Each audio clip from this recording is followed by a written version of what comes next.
Alright, ladies and gentlemen, I'm here to talk about some NBA news, all the latest stuff going before the trade deadline in like 15 days. So let's get into it. So the Blazers insider thinks Matisse Thybulle would veto any trade to the Bucks, citing Doc Rivers as a factor. As you know, Doc Rivers now their coach. I'll talk more about that when I get to it. Who is he to veto anything? I guess the Mavs wrote it into the contract and hopes the Blazers wouldn't match it. I think he was a restricted free agent, so he can veto any trade for 1 year. So, I guess a no trade clause. I guess it's an automatic trade clause for 1 year since his contract sheet got matched. I didn't know he had a no trade clause. I really didn't know about that. But I guess when a team matching an offer on one of his restricted free agent player in the free agency, the player can refuse any trade during the first year. I mean, Doc Rivers kind of a talent killer. Wouldn't be surprised because he's a bad coach in my opinion. I know Doc is trash, but damn. I mean, nobody wants to play for Doc Rivers. I can't blame him. He's a playoff choker. He gets carried by his one ring with the Boston Celtics. All that talent, only one championship. Yeah, not a good look there for Mr. Rivers. Gilbert Arenas on the Gil's Arena Show. He says the New York Knicks, they still need a real star. This same man said the Knicks need a real star like Jalen Green 2 weeks ago. One of the most inefficient players in the league. Like, is the man retarded? I think Jalen Brunson's really their star player. I mean, yeah, you can say they need a star player to be a championship like threat to, say, the Sixers or the Celtics. I mean, I don't know if Brunson's a superstar. I mean, he's a star, don't get me wrong. But he's a star, though, no doubt. If he's not a superstar, he is at very least a star in this league. But just pick a new topic, Gilbert. He's getting exhausted. Like, this show is so bad. He's thirsty for engagement.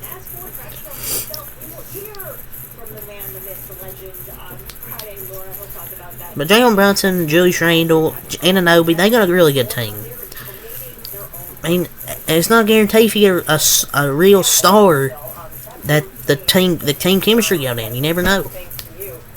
So, I think they should just stay with what they have. I don't think they're making their move. So, per report, the Chicago Bulls want multiple first-round picks for Alex Caruso. I know people will be like, oh, they're not getting that shit. Well, then Caruso will stay at Chicago Bull then.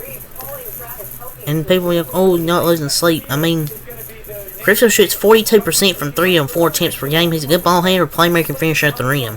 Some teams maybe could give that up because those are some good attributes for Caruso. And he shoots 42% from 3. It's not like he's some bum. He shoots pretty well. Hits some clutch buckets. They don't want to trade him, but for 3 firsts, I'm sure they could. One of the probably best on-ball defender in the league.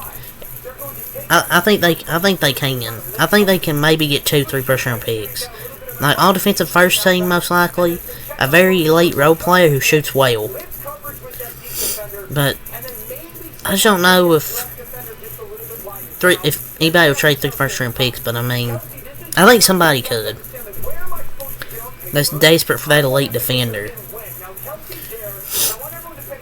So an NBA scout on Miami acquiring Terry Rozier, and quote, they're better than New York now.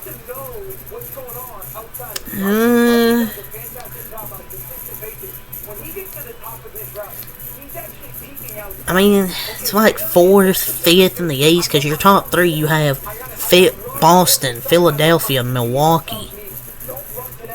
It's at least maybe 4th or 5th. I don't know if I want to say they're better than the Knicks. Yeah, they beat them in the playoffs, but that was last season. I don't know if I can say who's better. I felt the Heat are better before, they just can't stay fucking healthy. But now, if they can stay healthy, they got Scary Terry, then they're going to be tough. Per report, Phoenix sounds comfortable giving up assets for Miles Bridges. Oh no. One of the Suns' assets, like a chip and a bag of a chip and a half-drunk Dr. Pepper. What do they have to trade? Assets. He shouldn't even be in the league, that woman beater. But I digress. People ain't gonna like that, but but what assets do they have? I mean, like,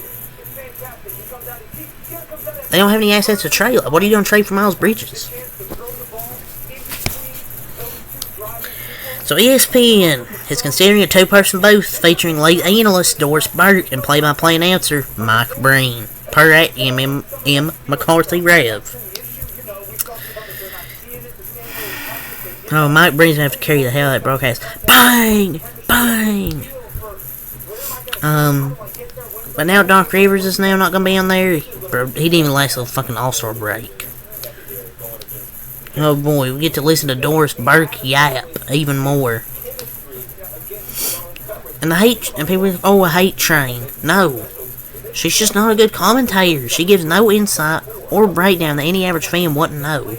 She's biased when it comes to her team. You watch Celtics Nuggets game, she's like, "Oh, ref, what are you doing?" She was basically rooting for the Celtics, sounded like she was about to cry.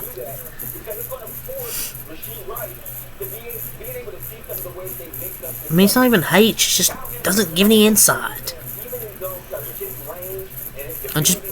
They should just bring back Mark Jackson. So, Team USA excluded Draymond Green from their 41-player pool, with managing director Grant Hill believing it was best not to include him in the Olympic pool this time around. Wow. They don't want to start a war because of Draymond. I don't think he was gonna make it anyways. I mean, yeah, you need defense. Maybe you could use defense, but I just don't think he would do anything though. That's probably what they decided. Per at FLA Sports Buzz, following Doc Rivers' exit, the return of Jeff Van Gundy or Mark Jackson to ESPN is not under consideration. That's an AL ESPN. No Mark Jackson. What happened to the game I love? Man, I miss that three-man team of Mark Jackson, Jeff Van Gundy, and Mike Breen. Yeah, Jeff Van Gundy was annoying at times. I get it. But this three is way better than what they have now. I miss that trio. Legendary trio. ESPN's so fucking cooked.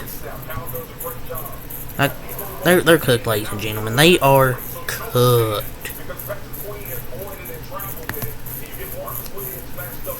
So an NBA insider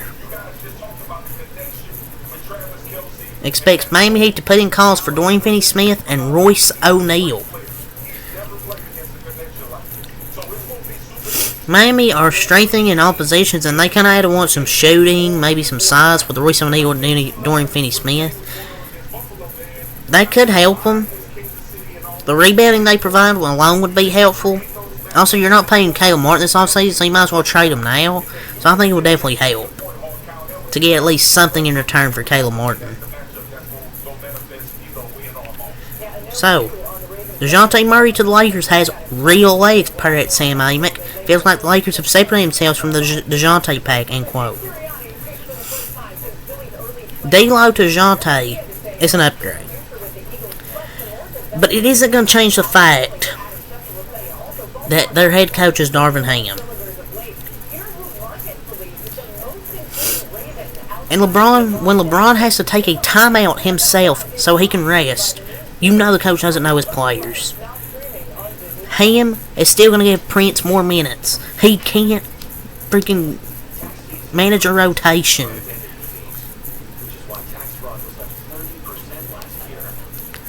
D'Lo balling hard just to be traded.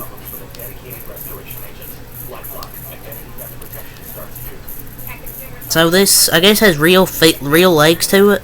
And apparently, Atlanta's asking price for DeJounte Murray is a starting level player, a first round pick, and 2 first round picks. I mean, I think that's reasonable. I don't think this is a crazy offer. 2 first round picks and a starting level player. I mean, is this really crazy?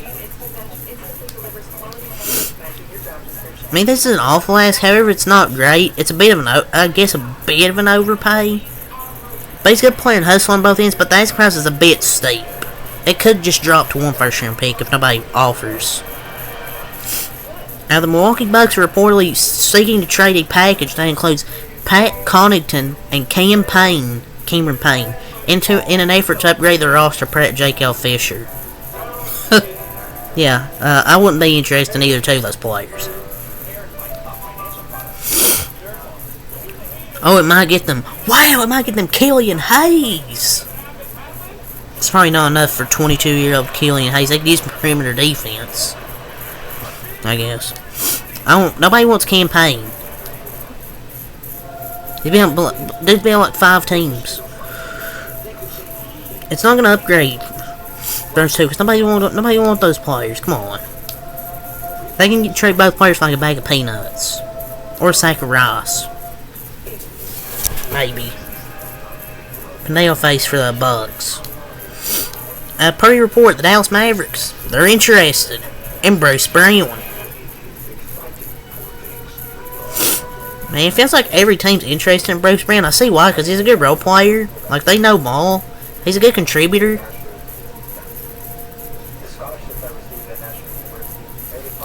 But I just don't... I mean, it can help the Mavericks, like, rebounding-wise. I just don't know.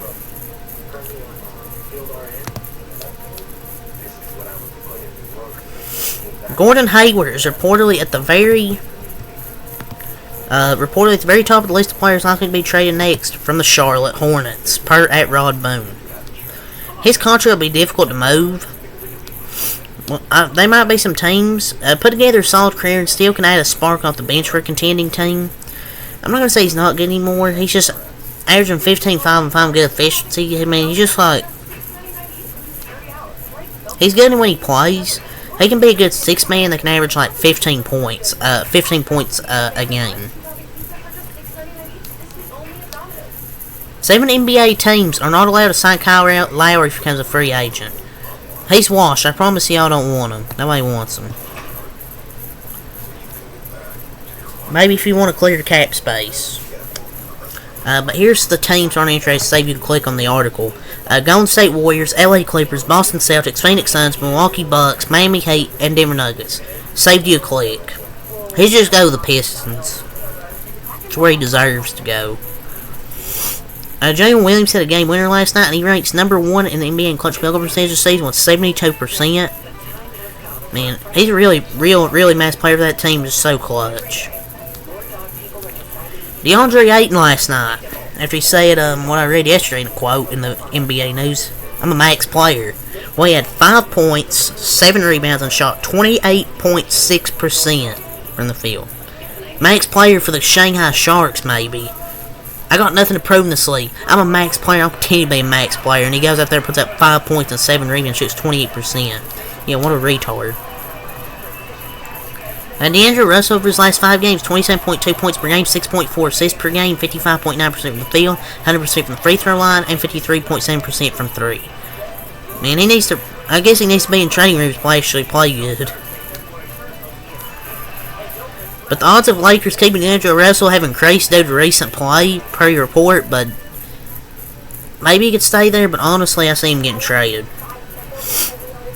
So Chris B. Haynes last night reported that the Bucks candidates before about an hour later it came out Doc Rivers was their new coach was Jeff Van Gundy, Nate McMillan, and Doc Rivers.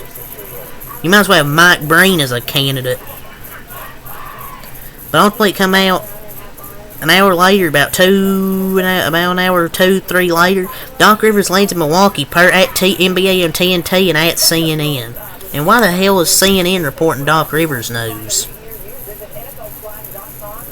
But yeah, I don't think it's going to help Milwaukee, in my opinion. They're still going to be out in the second round because Doc Rivers will choke in the playoffs. So he's going to lead the Bucks to a second round exit. Per report, Milwaukee Bucks players completely tuned out Adrian Griffin. I think they just had enough of him. Giannis reportedly didn't want Nick Nurse. League sources say now that the desire to play for Griffin is better described as a determination to play for someone other than Nick Nurse. Nurse was among the candidates that the Bucks had high on their list after a 5-game drought against the number 8 seed Miami Heat in the first round. I've only seen his place, but sources say that Elton Cooper wanted the Bucks to choose a different direction, thus chose Griffin. He didn't want Nick Nurse, but wants Doc Rivers. That's stupid.